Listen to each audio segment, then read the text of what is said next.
एक शांत से गांव की रात अचानक तबाह हो गई जब एक विशाल सिरकटा दैत्य जो दिखने में बिल्कुल राई स्टार जैसा था गांव में दंदनाता हुआ घुस आया। उसे देखते ही पूरे गांव में भगदड़ मच गई। लोग चीखते हुए भाग रहे थे, लेकिन वह दैत्य किसी को भी जिंदा नहीं छोड़ रहा था। उधर दूसरी तरफ सुपर राय अपने घर के बाथरूम में झाड़ू पोंछा कर रहा था और गुस्से में बड़बड़ा रहा था। मम्मी भी ना एक बार तो चैन से बैठने नहीं देती। तभी बाहर से दहशत भरी चीख सुनाई दी। सुपर राय ने फटाफट सूट पहना और घर से बाहर निकल आया। बाहर का नजारा देखकर उसका दिमाग सुन्न हो गया। लोग जान बचाकर भाग रहे थे और उनके पीछे वही विशाल सिरकटा राय स्टार सबको बेरहमी से खत्म कर रहा था। जैसे ही सिरकटे की नजर सुपर राय पर पड़ी, वह अचानक हवा में धुएं की तरह गायब हो गया। सुपर राय दंग रह गया। मैं राय स्टार हूँ तो ये कौन सा सिरकटा वर्जन मार्केट में आ गया? सुपर राय हवा में उठा और पूरे गांव के ऊपर मंडराने लगा। उसने देखा गांव के अलग अलग हिस्सों में कई सिरकटा राय स्टार लोग मारते घूम रहे थे। उसी समय एक सिरकटा दैत्य उसकी तरफ झपटा,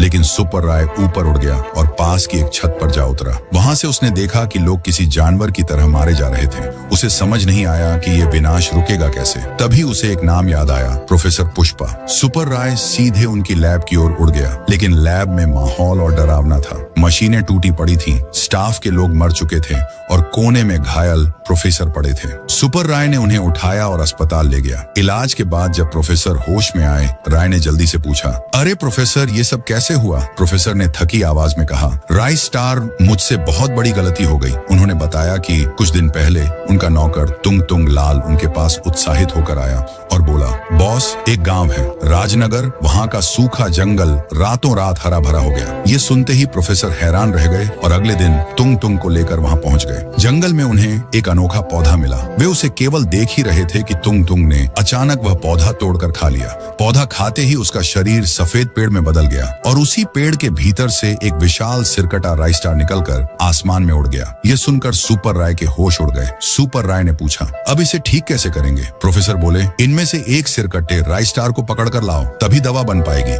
सुपर राय तुरंत गांव पहुंचा। वहां दैत्य अब भी कोहराम मचा रहे थे। उसे एक सिरकट्टा दैत्य अकेले खड़ा दिखा। सुपर राय उसके सामने उतरा और मौका मिलते ही उसे बेहोश कर दिया। वह उसे उठाकर वापस लैब ले आया। प्रोफेसर ने जी जान लगाकर एक एंटीडोट तैयार किया और बोला, इसे सीधे उन सिरकटे दैत्य पर फेंक देना। सुपर राय फिर से गांव पहुंचा। सुपर राय को देखते ही सिरकटे दैत्य भागने लगे। राय ने एंटीडोट उन पर दे मारा और दैत्य भस्म हो गए। अगर कहानी थोड़ी भी पसंद आई हो तो एक लाइक और कमेंट जरूर ठोक देना। ठुंग ठुंग एक सीधा सादा लड़का था जिसकी मेहनत ही सब कुछ था। सुबह होते ही वह छोटे से चूल्हे पर खाना बनाता, डिब्बों में भरता और अपने पुराने ठेले पर रखकर आसपास के गांवों में बेचने निकल पड़ता। उसकी पुकार इतनी मीठी थी कि सुनकर किसी भी भूखे इंसान का दिल पिघल जाए। गर्मा गर्म खाना खत्म होने से पहले ले लो। लोग कहते, इसका खाना शरीर नहीं किस्मत ठीक कर देता है। गाँव वाले मानते थे कि उसके हाथों में कोई जादू है, क्योंकि जिसने भी उसका खाना खाया वो कभी बीमार नहीं पड़ा। लेकिन उसके खुश चेहरे के पीछे एक भारी दर्द था। माँ बाप का साया बचपन में ही उठ गया था। वह बस अपनी बूढ़ी दादी के साथ रहता था, जो हमेशा किसी छिपे डर में कांपती रहती थी और मन ही मन कहती, तेरी भलाई इसी में है कि तू अपने अतीत से दूर रहे ठुल्ला। वो अक्सर कहती, पर वजह कभी नहीं बताती। ठुंग ठुंग का सबसे पसंदीदा इलाका था सुभान नगर। वहाँ उसका ठेला मिनटों में खाली हो जाता। लेकिन एक रात सब कुछ बदल गया। ठुंग ठुंग गहरी नींद में था। उसे अजीब आवाजें सुनाई दी, जैसे कोई लोहे का पहिया खुद ब खुद घूम रहा हो। वह घबरा कर उठा, खिड़की से बाहर झांका और देखकर शॉक्ड रह गया। उसका ठेला खुद ब खुद चल रहा था, जैसे कोई अदृश्य ताकत उसे चला रही हो। अचानक ठेला वहाँ से गायब हो गया। सुबह बाहर जाकर देखा तो ठेला सचमुच अपनी जगह से खिसक चुका था और पहियों पर ताजा खून के छींटे थे। ठुंग ठुंग घबरा गया, लेकिन फिर ठेले को साफ करने लगा। तभी उसका दोस्त राय स्टार दौड़ता हुआ आया। ठुंग ठुंग, सुभान नगर में किसी की बहुत बुरी मौत हुई है और उसके पास तेरे जैसा ठेला मिला है। ठुंग ठुंग के हाथ कांपने लगे। मन में भय बैठ गया, क्या ये सब मेरे कारण हो रहा है? उधर गांव में एक नई दहशत फैल चुकी थी।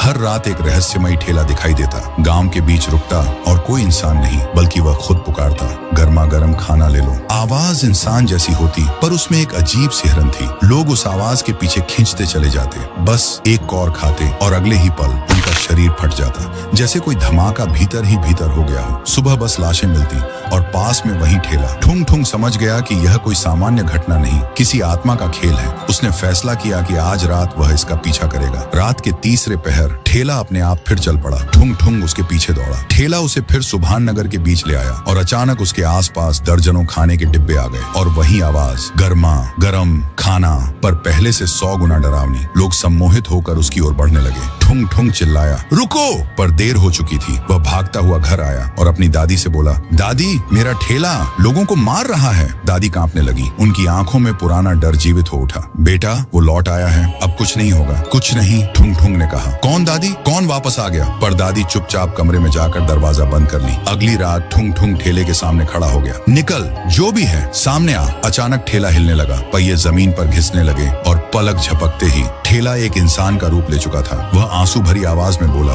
मैं तुम्हारा पिता हूँ। बेटा ठुंग। ठुंग ठुंग वहीं जमीन पर बैठ गया। उसके पिता ने पूरी कहानी सुनाई। सालों पहले मैं और तुम्हारी माँ सुभान नगर में खाना बेचते थे। लोग हमें बहुत प्यार और सम्मान देते थे, लेकिन किसी ने हमारी मेहनत से जलकर एक रात मेरे खाने में जहर मिला दिया। मुझे पता नहीं था, मैंने वही खाना बेच दिया। जिन्होंने खाया सब मरते चले गए। गांव वालों ने मुझे दोषी माना, मुझे पीट पीट कर जान से मार दिया और मेरी लाश को इसी ठेले में डालकर गांव के बाहर फेंक दिया। मेरी आत्मा तभी से इस ठेले में बंद है। इतना कहते ही वह फिर से ठेले में बदल गया और आसमान में गायब हो गया। अगले दिन ठुंग ठुंग ने पूरे गांव को इकट्ठा किया और कहा, अगर हम सब मिलजुल कर काम करें तो इस ठेले की आत्मा को मुक्त कर सकते हैं। ठुंग ठुंग ने गांव वालों को पूरी सच्चाई बताई। लोगों के चेहरे उतर गए, आंखें नम हो गईं। अब सबकी नजर एक आदमी पर गई, व्हाइट 444, जो सालों से गांव में छिपकर जी रहा था। अचानक ठेले में जान आ गई। तेज हवाएं उठी और ठेला व्हाइट 444 को उठाकर आसमान में ले गया। उसकी चीखें दूर तक गूंजती रहीं और फिर सब शांत। उस रात के बाद गांव में कभी रहस्यमयी ठेला नहीं आया। सुभान नगर फिर से सामान्य हो गया। लोग हंसने लगे, बच्चे खेलने लगे और ठुंग ठुंग फिर से खाना बेचने लगा। लेकिन अब उसके ठेले में सिर्फ खाना नहीं था, एक पिता की आत्मा की मुक्ति की दुआ भी थी। आनंदपुर में अंधेरा गहराने लगा था। लोग अपने दरवाजों की कुंडी चढ़ाकर जल्दी जल्दी घरों में घुसने लगे। राय स्टार भी थका हुआ लौट आया था। उसने जल्दी से दरवाजा बंद किया और पायल को हल्के स्वर में बोला, सुनो, रात को बाहर मत जाना, माहौल ठीक नहीं है। पायल ने हंसते हुए सिर हिलाया और बिना कुछ बोले कमरे में चली गई। लेकिन आधी रात होते ही गांव में रहस्यमयी भेड़िए घुस आए। उनके कदम नहीं पड़ते थे, बस एक दहाड़ उठती और जिस भी घर की खिड़की अध खुली मिलती, भीतर उनका साया उतर जाता। जो लोग उनके सामने आए वे सुबह लाश बनकर ही मिले। अब आनंदपुर में ऐसा भय था कि लोगों को नींद भी कांपते हुए आती। एक शाम राय स्टार खाट पर लेटा था कि दरवाजा जोर से धड़ाम हुआ और उसका दोस्त ज्ञान हांफते हुए अंदर घुसा। राय, तू यहाँ आराम कर रहा है? मुझे एक अजीब सी जादुई मशीन मिली है। अगर ये सच निकली तो गाँव की किस्मत ही बदल जाएगी। राय स्टार ने कहा, मशीन? और वो भी जादुई? तुझे यह मशीन मिली कहां से? ज्ञान बोला, जब मैं ऑफिस से लौट रहा था तभी अचानक वो दानव जो रातों को घूमते हैं उनमें से एक मेरे सामने प्रकट हो गया। उसने एक मशीन मेरी तरफ फेंकी और कहा, इससे लोगों के दुख खत्म होंगे। और अगले ही पल वह भेड़िया हवा में विलीन। राय स्टार ने इसे एक मजाक समझकर छोड़ दिया। ज्ञान मशीन उठाकर घर ले गया। जिज्ञासा में उसने फुसफुसाया, काश मेरे पास आज ढेर सारा सोना होता। और पीछे उसने जो देखा उसके पैरों तले जमीन खिसक गई। कमरा चमचमाते सोने से भर चुका था। अगली सुबह ज्ञान मशीन को चौराहे पर रखकर बोला, गांव वालों, आज से अपने गांव में कोई गरीब नहीं रहेगा। ये एक जादुई मशीन है, जिसको जो मांगना है मांग लो। गांव वाले उत्साहित होकर एक एक करके लाइनों में लगने लगे। किसी ने गहने मांगे, किसी ने जमीन, किसी ने खिलौने। गांव देखते ही देखते समृद्ध हो गया। लोग अब रातें जागकर भी काम करते। किसी को अब भय नहीं लग रहा था। रात गहराई थी कि दहाड़ का वही स्वर फिर गूंजा। गांव के लोग खिड़कियों पर दुबके देख रहे थे कि दानव मशीन के पास गया और अचानक दर्द से तड़पकर अदृश्य हो गया। ज्ञान ने यह पूरा दृश्य देखा। उसके हाथ कांप उठे। ये मशीन उस दानव को भी नष्ट कर देती है। सुबह उसने घोषणा कर दी, गांव वालों, मशीन ने भेड़िए का अंत कर दिया है। अब घबराने की कोई बात नहीं। लेकिन लालच धीरे धीरे गांव को निगलने लगा। पैसे ने हर इंसान को बदल दिया। जो कल तक नमस्ते करते थे अब पैसों के लिए एक दूसरे से लड़ते थे। मनुष्यता धीरे धीरे गायब होने लगी। अब ज्ञान भी बदल चुका था। जो कल तक लोगों की मदद करता था अब पैसों का गुलाम बन चुका था। एक दिन लोग अपनी इच्छाएं पूरी कराने के लिए फिर मशीन के आगे खड़े थे। अचानक मशीन में से एक लकड़ी जैसा आदमी निकला। उसने भीड़ पर हमला कर दिया। लोगों को बेरहमी से मारने लगा और फिर मशीन के अंदर समा गया। गांव में सन्नाटा फैल गया। लोग ज्ञान से रोते हुए विनती करने लगे, अगर ऐसा ही चलता रहा तो पूरा गांव मशीन में समा जाएगा। लेकिन ज्ञान लालच में डूबा था।